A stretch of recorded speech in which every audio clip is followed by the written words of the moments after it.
बिस्मिल्लाहिर्रहमानिर्रहीम। अस्सलाम वालेकुम नाज़रीन, आप यूट्यूब चैनल देख रहे हैं। मैं इमरान खान हूँ। इससे पहले कि मैं जो करंट अफेयर्स की सारी खबरें आपके सामने रखूं, इमरान खान साहब का एक स्टेटमेंट है।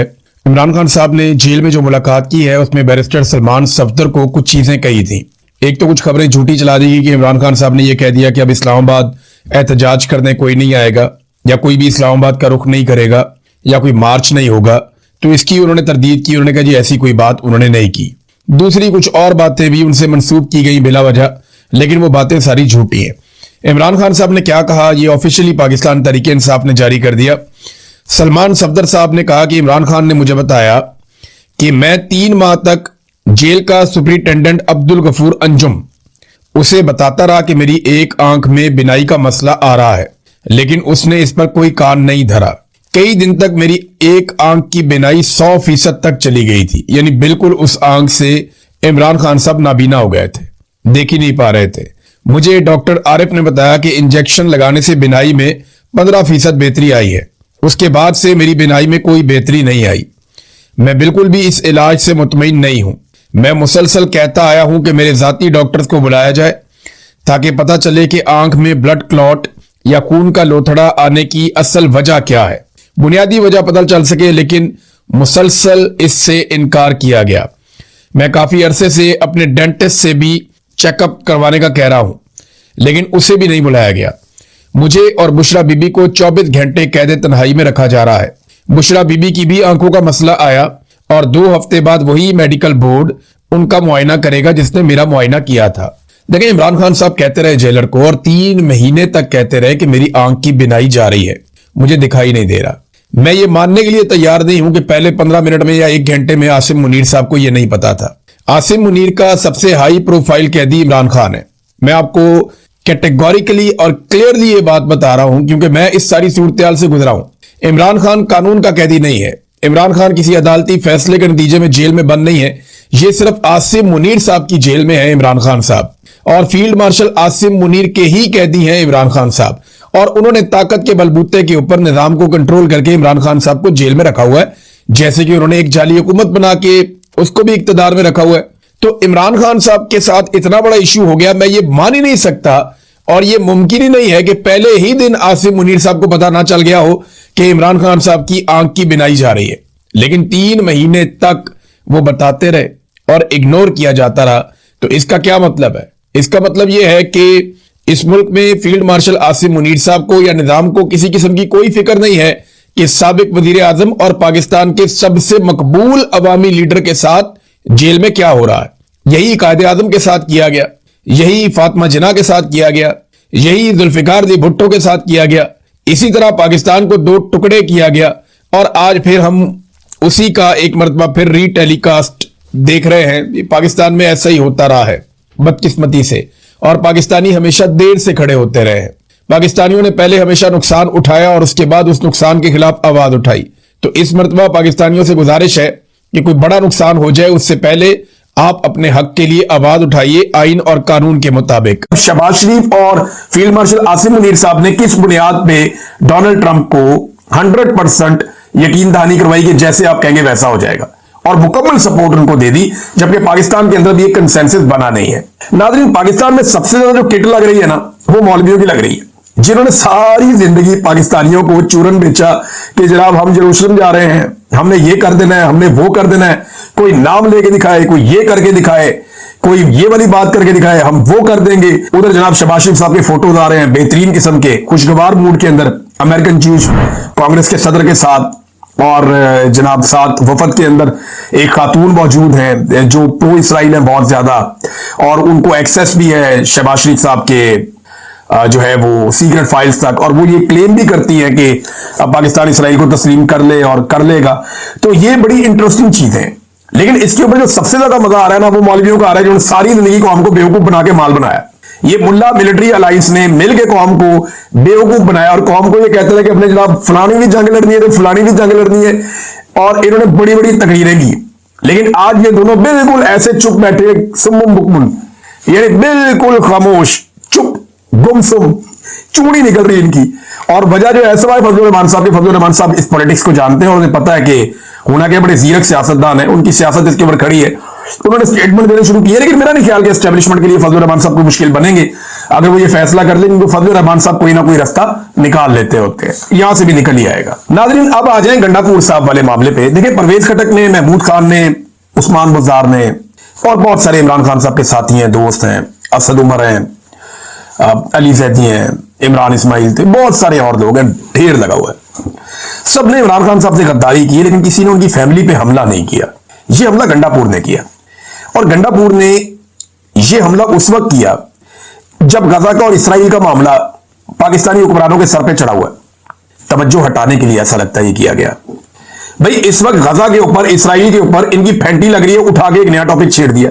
ट्रंप इनको चौक में खड़ा करके बार बार बेनकाब कर रहा है कि ये मेरे साथ खड़े हैं, मेरे बंदे हैं। उस वक्त गंडापुर ने रेस्क्यू कर दिया। इनके खुफिया राबते सामने आ रहे हैं, तस्वीरें आ रही है, उस पर गंडापुर बाद में अलीमा खान के ऊपर चढ़ाई कर दी। जब कश्मीरी सड़कों में बैठे हुए हैं, उनके काफिले चल रहे हैं, वो अपने मुतालबात मनवा रहे हैं, उस वक्त गंडापुर ने रुख मोड़ के तवज्जो इधर करवा दी। जब कॉमनवेल्थ की रिपोर्ट आई जिसमें साबित हो रहा है कि पाकिस्तान के अंदर एक जाली रजीम है जिसको धांधली के साथ लाकर बिठाया गया है, और इतनी लेट वो रिपोर्ट आई, इस पे बात करने के बजाय फिर अलीमा खान। ये फैमिली पे इतना बड़ा हमला इन्होंने कर दिया गंडापुर साहब को। कोई भी अक्लमंद आदमी हो तो आपको लगता है कि वो ये इल्जाम अपने मुंह से दोहराएगा? यानी गंडापुर साहब को अकल नहीं है। इन्होंने क्या किया कि वीडियो बना के वो तमाम इल्जाम जो इन्होंने इमरान खान साहब के सामने बैठ के अलीमा खानम पे लगाए, वो वीडियो बना के उनको रजिस्टर कर दिया कि हाँ मैंने लगाए। अब ये उससे भाग ही नहीं सकते, ये उससे भाग नहीं सकते। और मैं जितना अलीमा खानम को जानता हूं या इमरान खान को जानता हूं, इमरान खान इनको टके की सियासत नहीं करने देगा अपने बलबूते के ऊपर, इन्हें कोई सियासी पोजीशन नहीं देगा। ये बहनें उस वक्त भी निकली थी जब परवेज मुशर्रफ का दौरे हुकूमत था, और उस वक्त भी इनको मर्दाना पुलिस ने पकड़ पकड़ के गाड़ियों में डाल के गिरफ्तार किया था। इन्होंने तब भी अपने भाई के लिए आवाज उठाई थी, अपने भाई के हर जलसे में जाती रही इमरान खान की बहनें। अल्टीमेटली जब इनका भाई वजीर आजम बन गया तो इनका कोई किरदार नहीं था, उसके बाद जीरो, कोई किरदार नहीं। तो आइंदा भी यही होगा, और गंडापुर साहब परेशान होंगे कल को कि अब मैं अपने अल्फाज वापस कैसे लूं। गंडापुर साहब ने अपने पांव पे बहुत बड़ा कुल्हाड़ा मार दिया, उनको आइडिया नहीं है। इमरान खान का और अलीमा खानम का ताल्लुक 7 दहाइयों का है, 70 साल से ज्यादा हो गए इन दोनों बहन भाइयों को इकट्ठे। क्या ये एक दूसरे को नहीं जानते होंगे? ये जुमा 8 दिन आ गए गंडापुर साहब, तो वो जाकर इमरान खान को कहेंगे अलीमा खानम के बारे में, और इमरान खान मान लेंगे। उन्होंने हंसते हंसते सारी कहानी अलीमा खान को सुना दी, और कुछ कहा भी नहीं, बल्कि अलीमा खान ने बाहर आके वो सारी कहानी पब्लिक को बता दी। अब मैंने इसके ऊपर भी एक सर्वे करवाया, बड़ा इंटरेस्टिंग है, ये भी देखे आप। मैंने आवाम से पूछा, मैंने कहा पता तो करें कि आपके ख्याल में सच्चा कौन है, अलीमा खानम या गंडापुर? लो जी, 95% लोग कह रहे हैं कि अलीमा खानम सच्ची है, और 5% लोग कह रहे हैं कि गंडापुर सच्चा है। ये बड़ा, इससे ज्यादा क्लियर मेरे पास कभी कोई सर्वे नहीं आया। गंडापुर साहब की जो अवाम के अंदर सच्चाई की एक वो रह गई है ना, कि 5% लोगों को लगता है कि गंडापुर सच्चा। 95% लोग गंडापुर को झूठा समझते हैं। ये गंडापुर साहब ने वाकई अपने पांव पे कुल्हाड़ा मारा। नाज़रीन, शहबाज शरीफ साहब ने एक वारदात की और वारदात पकड़ी गई। ये बड़ी इंटरेस्टिंग वारदात है। इन्होंने किया ये कि इमरान खान साहब का जो वो पड़ा हुआ था ना अक़वाम मुत्तहिदा के अपने यूट्यूब ऑफिशियल चैनल के ऊपर, वो सबसे ज्यादा इमरान खान साहब की तकरीर वहां पे देखी गई आज तक। वो 7.5 मिलियन के करीब है शायद, इतना ज्यादा लोगों ने इमरान खान साहब को वहां पे सुना। अब शहबाज शरीफ साहब का ना 1.5 लाख पे जाके कोई 1.25 पौने 2 लाख के बीच में जाके रुक गया था, आगे बढ़ ही नहीं रहा था। अचानक जनाब सुबह पता चलता है कि ये तो 13 लाख पे पहुंच गया। 13 लाख पे कैसे पहुंच गया? फिर लोगों ने रिसर्च करना शुरू किया। डिजिटल दौर है ना, बड़े बड़े टेक्निकल लोग बैठे हुए हैं। तो अब सोशल मीडिया पे ये क्लेम किया जा रहा है सबूतों के साथ कि जनाब ये इश्तिहार बना के किया इन्होंने, यानी इस शहबाज शरीफ की वीडियो का इश्तिहार बना के वीडियो में डाल डाल के चलवाते रहे, और वो व्यूज ही इनको आते रहे हैं। वो कोई 10 सेकंड का व्यू होगा, कोई 15 सेकंड का व्यू होगा, लोग स्किप कर देते हैं, आगे निकल जाते हैं। तो इस तरह की वो कहानी लोग सुना रहे हैं। मैं इसको टेक्निकली नहीं जानता ये क्या चीज है, लेकिन जो टेक्निकल लोग हैं वो बार बार सोशल मीडिया पे क्लेम कर रहे हैं। मैं कभी ये इश्तिहारबाजी में पढ़ा ही नहीं, मुझे पता ही नहीं इसका। मैं इस साइंस को भी नहीं समझता। मुझे सिर्फ ये काम अपना जर्नलिज्म करना आता है। ये वीडियो की अपलोडिंग भी कोई मुझे कहेगा तो मेरे से ये भी नहीं होती, वो भी अलग लोग हैं जो करते हैं। तो ये जो शहबाज शरीफ साहब के व्यूज हैं, इनके बारे में पोल खोल दिया पकड़ के सोशल मीडिया के ऊपर। जो टेक्निकल लोग हैं उन्होंने कि जनाब ये पैसा कौम का खर्च कर करके, पैसा इसके अंदर इंजेक्ट करके डाल के इन्होंने इसके व्यूज बढ़ाए, ताकि इसहाक डार ये कह सके कि देखो शहबाज शरीफ को कितना ज्यादा सुना गया। जबकि पाकिस्तान में ये लोगों को बेवकूफ बना रहे हैं एक नूरा कुश्ती के जरिए से। आप गौर करें, नून लीग, पीपल्स पार्टी, एएनपी, ये सारे एक दूसरे को ताने दे रहे हैं कि तू भी हार गया, तू भी हार गया, तेरी तो औकात ही कोई नहीं है, तो ये तो जनाब पकड़ के सेनेटर बनाया, तो मांगे तांगे की सीटें हैं, और नवाज शरीफ लाहौर से हार गया, फलाना ये कर दिया। ये सारे एक दूसरे को ताने दे रहे हैं कि जाली फॉर्म 47 तुम्हारे पास है, तुम भी फ्रॉड हो, तुम भी फ्रॉड हो, तुम भी धोखाबाज हो। ये सब एक दूसरे को ताने जरूर दे रहे हैं, लेकिन ये नहीं बता रहे कि इनकी सियासत खत्म कैसे हुई और किसने की। देखिए, इनकी जो सियासत खत्म हुई वो बूट पॉलिश की वजह से हुई। इन सारों ने अवाम के सामने खड़े होकर वादा किया था कि ये वोट को इज्जत देंगे, और बड़े बड़े दावे और वादे करके इन सब ने बूट पकड़ के पॉलिश शुरू कर दी। तो अवाम की नजरों में ये गिर गए, और इन्हें शिकस्त देने वाला आदमी इमरान खान है। जेल में कैद है, आज उसकी सालगिरह का दिन है, और वो ये कहता है जी मैं ना जरदारी बनूंगा, ना मैं नवाज शरीफ बनूंगा, ना मैं कोई मुनाफिकत करूंगा, और मैंने ऐसी कोई डील नहीं करनी, मैं किसी डील का कायल नहीं हूं, मैं इनकी तरह डील नहीं करूंगा। जिसने आना है पाकिस्तान के लिए बात करनी है, बैठो बात कर लेते हैं, इदारे जाए अपनी हुदूद के अंदर और हम अपना काम करें। असल तो फॉर्मूला ये होना चाहिए। फिलहाल इमरान खान साहब ये कह भी रहे हैं, और जब तक ये कह रहे हैं पब्लिक उनके साथ खड़ी है। बहरहाल ये एक नूरा कुश्ती कर रहे हैं। कैदी नंबर 804 ने इनकी सियासत खत्म की है। अब एक दूसरे की सियासत जिंदा करने के लिए ना एक दूसरे को रेस्क्यू कर रहे हैं। यानी मरियम नवाज ना, जो पानी जाता है ना सिंध के अंदर, दरियाए सिंध में, उसमें नहरें निकाली हैं, तो सिंध के लोग बड़े नाराज हैं। मरियम नवाज वो अपने खाते में लेना चाह रही है इल्जाम कि जरदारी खानदान बच जाए। हालांकि मरियम नवाज इस सारे खेल में ना 3 में ना 13 में, मिलिट्री एस्टेब्लिशमेंट ने फैसला किया था कि हमने दरियाए सिंध में से नहरें निकाल के चोलिस्तान के अंदर रेगिस्तान में लेकर जानी है, और वहां पे हमने वहां पे आबपाशी करनी है और फसलें लगानी है, और वहां पे अरब ममालिक के लिए कुछ चारा भी लगता है जानवरों का। वो बड़ा कमाल एक प्रोजेक्ट बना रहे हैं वहां पे, लेकिन सिंधियों का पानी वहां पे जा रहा है, सिंध के लोग उस पर सरापा एहतजाज हो गए। अब मरियम नवाज उसका इल्जाम अपने पे लेना चाह रही हैं ताकि जरदारी खानदान रेस्क्यू हो जाए। लेकिन हकीकत यह है कि देखिए, ये क्रेडिट जरदारी साहब को ही जाता है। उन्होंने ये हिम्मत की थी सबसे पहले, उन्होंने इसका, बल्कि उन्होंने अनाउंसमेंट भी की थी, जरदारी साहब ने इसके लिए बयान भी जारी किया था। प्रेसिडेंट ऑफ पाकिस्तान के अपने अकाउंट से बयान जारी हुआ था। ये 6 नहरें जरदारी साहब को क्रेडिट जाता है। मरियम नवाज अपने पर इल्जाम लेकर जरदारी साहब को बचाना चाह रही। तो एक्चुअली ये एक दूसरे को रेस्क्यू कर रहे हैं और अपने अपने कारकुनों को मोटिवेट करने की कोशिश कर रहे हैं कि चलो यार, हम इमरान खान को कुछ नहीं कहते, चलो नवाज शरीफ को तो गाली निकाल दो। मरियम नवाज अपने कारकुनों को कहती है अच्छा चलो इमरान खान से तो आप डरते हैं, शर्म आती है आपको, चलो जरदारी को तो गाली निकाल दो। तो कारकुनों को खड़ा करने के लिए एक दूसरे से नूरा कुश्ती कर रहे हैं, और इसमें कुछ नहीं है। एएनपी के हवाले से अली बिन गंडापुर, ऐसा लगता है कि एक दफा फिर साबित हुआ कि उनके इख्तियार में कुछ नहीं है। गंडापुर ने पुलिस को कहा कि जी आप एमल वली खान और उसकी फैमिली की सिक्योरिटी वापस ना लें। और मैं आपको बताऊं, ये खानदान वाकई खतरे में है, ये कोई मजाक नहीं है, इनकी सिक्योरिटी वाकई खतरे में है। और खतरे में क्यों है ये हम सब जानते हैं। इनका दहशतगर्दी के ऊपर एक बड़ा वाज़ेह मौक़िफ़ रहा है, इन्होंने मिलिट्री ऑपरेशंस को सपोर्ट किया है, तो इनके बहुत दुश्मन है। और इनके जो इनकी सियासी जमात है उसके ऊपर सबसे ज्यादा अटैक्स भी खैबर पख्तूनख्वा में हुए हैं। तो एमल वली खान की सिक्योरिटी, उसकी फैमिली की सिक्योरिटी लेने का मतलब यह है कि आप उनकी जान को खतरे में डाल रहे हैं। तो गंडापुर ने आईजी को कहा कि ऐसा ना करो, लेकिन एएनपी ने दावा किया है कि गंडापुर की बात पुलिस ने नहीं मानी और एमल वली के खानदान की और एमल वली की सिक्योरिटी वापस ले ली गई है।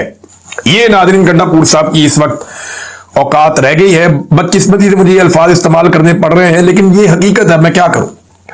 नाज़रीन, जमात इस्लामी ने एक बड़ा तगड़ा एहतजाज किया गजा के हक में। 30 मिनट की तकरीर में जिन लोगों ने सुनी, मैंने तो नहीं सुनी, लेकिन सोशल मीडिया पे जिन लोगों ने सुनी उन्होंने लिखा, कुछ जर्नलिस्ट है उन्होंने भी बताया कि इमरान खान साहब पे चढ़ाई खूब की हाफिज नईमुर रहमान साहब ने, मगर सेनेटर मुश्ताक साहब का मुकदमा नहीं उठाया, और कुछ सार्फिन ये भी बता रहे हैं उनका नाम तक नहीं लिया। तो बदकिस्मती है। और जमात इस्लामी का मैं आपको बता रहा हूं ना, मजहबी सियासी जमातों को, मैंने आपको 2 जमातों को बताया था कि इनको इजाजत दी गई एस्टेब्लिशमेंट की जानिब से कि आप लोगों ने फलस्तीन के हक में, इसराइल के खिलाफ आपने मुजाहरे करने, आपने आवाज उठानी है, और मशरूत ये आवाज आपने उठानी है। हमें कुछ नहीं कहना, आपने जो कहना है इमरान खान को कहना। जेल में बैठा है उसके ऊपर तनकीद आप जरूर करें, हम पे भी कर लें, लेकिन इमरान खान पे जरूर तनकीद करें, उसको दीवार के साथ लगाएं। तो आपको हम इजाजत दे रहे हैं, तो वो इजाजत के साथ काम हो रहा है, उसके पीछे भी एक पूरा एजेंडा है।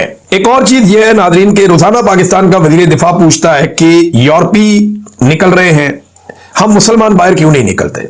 देखिए, पाकिस्तान एक इस्लामी मुल्क है और वाहिद इस्लामी मुल्क है जो एटमी सलाहियत और दिफाई लिहाज से बड़ा मजबूत है, और आप उसके वजीर दिफा हैं। ख्वाजा साहब, आप बताइए कि आपके मुल्क में नेतन्याहू का नाम लिया जाता है असेंबली में, और पाकिस्तान टेलीविजन उसको दिखाता नहीं है, काट देता है कि जैसे ही इसका नाम लिया जाएगा हम काट देंगे। आपके मुल्क में इसराइल के खिलाफ आवाज उठाने वालों का क्या हाल किया जाता है? कोई फलस्तीन का झंडा नहीं उठा सकता, जो इसराइल के खिलाफ नारा लगाए या फलस्तीन के हक में आवाज उठाए उन्हें गायब कर दिया जाता है, पकड़ लिया जाता है। अब जमील बहराम को अगवा किया गया है, 3 दिन हो गए हैं, कोई अदालत में पेश नहीं किया। उसकी फैमिली कह रही है कि भाई वो गजा के बारे में उसने पोस्ट लगाई है ना, आपको क्या एतराज है? आपने उसको जबरी तौर पर लापता कर दिया है। तो ख्वाजा आसिफ साहब, आप और आपके इदारे ये कर रहे हैं ना। जब आप पाकिस्तान में लोगों को ऐसे दबाएंगे, कुचलेंगे, मगरबी ममालिक में लोग निकलते हैं, उन्हें पता है कि उनको हिरासा नहीं किया जाएगा, उन्हें पता है उनको अगवा नहीं किया जाएगा, जबरी तौर पे लापता नहीं किया जाएगा, उनके घर नहीं तोड़े जाएंगे, उनका कारोबार नहीं छीना जाएगा, उनकी नौकरियां नहीं छीनी जाएंगी। वो निकल आते हैं, जमहूरियत है। आप लोगों को निशाने इबरत बनाते हैं और फिर आप कहते हैं कि जनाब निकलते क्यों नहीं है? मजहबी सियासी जमातों को एनओसी इस शर्त पे मिला कि इमरान खान पे तनकीद करो, सेनेटर मुश्ताक के लिए आवाज मत उठाओ। झंडा कोई उठा ले, आवाज उठा ले तो गिरफ्तार कर लेते हैं, तशद्दुद करते हैं। तो ख्वाजा आसिफ साहब, आप खुद निकले ना एहतजाज करने के लिए बाहर, आप भी पाकिस्तान में रहते हैं, और बतौर एक एटमी मुल्क आप पाकिस्तान के वजीर दिफा है, आपने क्या किया फलस्तीनियों के लिए या इसराइल का जुल्म रोकने के लिए, जो आप बार बार कहते हैं? अब आज नाज़रीन, गजा के हवाले से मैंने आपको एक चीज बताई थी, ये एक इंटरनेशनल न्यूज है जो मैं आपके साथ शेयर करने जा रहा हूं, और ये न्यूज स्काई न्यूज के ऊपर छपी है। वो ये बताते हैं कि गजा अमन मुआहदे की आड़ में इसराइल और यासिर अबू शबाब की मकामी मलेशिया का एक और कोई घिनौना किरदार और प्लान सामने आया। हमास का सियासी और अस्करी किरदार खत्म करने के बाद इसराइल गजा की गवर्नेंस यासिर अबू शबाब की मलेशिया के हवाले करने पर काम कर रहा है।